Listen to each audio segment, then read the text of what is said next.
Fernando Fernandez, Chief Executive of Unilever. Thank you for joining me today. Thank you. Unilever is one of the world's largest consumer goods businesses with a presence in 190 countries and an estimated 3.4 billion people using their products every day. At the same time, growth in emerging markets has been hard to come by in recent years. What gives you confidence medium term that emerging markets can still grow? Yeah, I feel food inflation in particular has hit emerging markets significantly in the last 2 to 3 years, but when you got the structural trends, growing population, urbanization going up, young population, digitization, these are all structurally positive trends for emerging markets. All this being said, our strategy now is to have a balanced portfolio between emerging markets and developed markets. We need both to grow, but we believe that emerging markets offer, in principle, superior volume growth opportunity. We have a privileged position there in places like India or Brazil or Indonesia, and we believe it's a significant competitive advantage.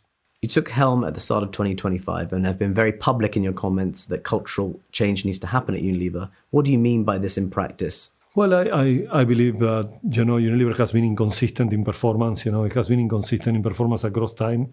It has been inconsistent between what I call pockets of excellence and pockets of mediocrity. So it's very important that we achieve a common level of excellence across the whole company. And to do that, ownership and accountability has to increase in the company. I don't want victims in the company. I want protagonists.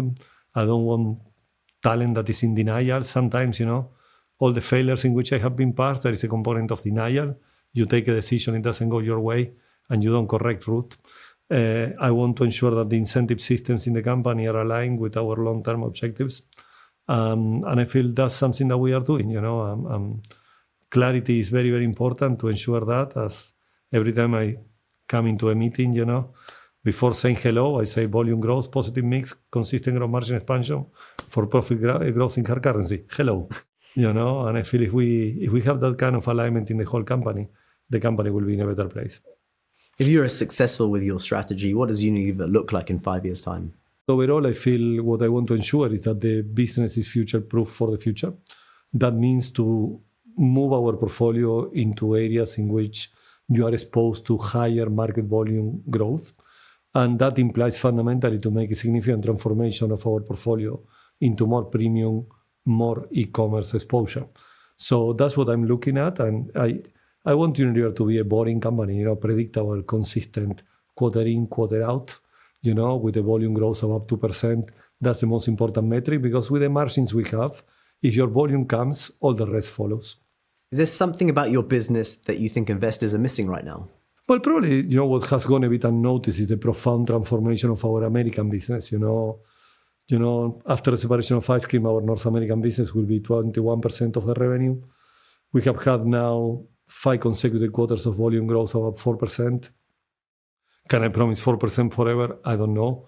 But I believe that I'm pretty confident that we have a 3+% volume growth footprint that when you compare with all the big players in the US, is definitely one of the best growth footprints. We have a fabulous personal care business anchored in a great brand like that, a very good hair care business.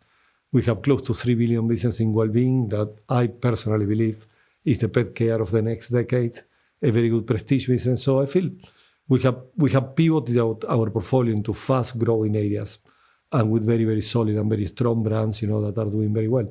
So I believe that's probably what has gone unnoticed. If you combine, let's say, a 3% volume growth in US with an India that if it grows 6-7% GDP, we should be able to grow 4-5% volume. The combination of these two countries that make 35% of the revenue today and should be 40% in the future can provide already 1.5-1.6% volume growth to Unilever. And then you have the other 60% of the business to complete your performance. So I feel that has gone a bit unnoticed. Fernando Fernandez, CEO of Unilever, thank you for your time today. Thank you.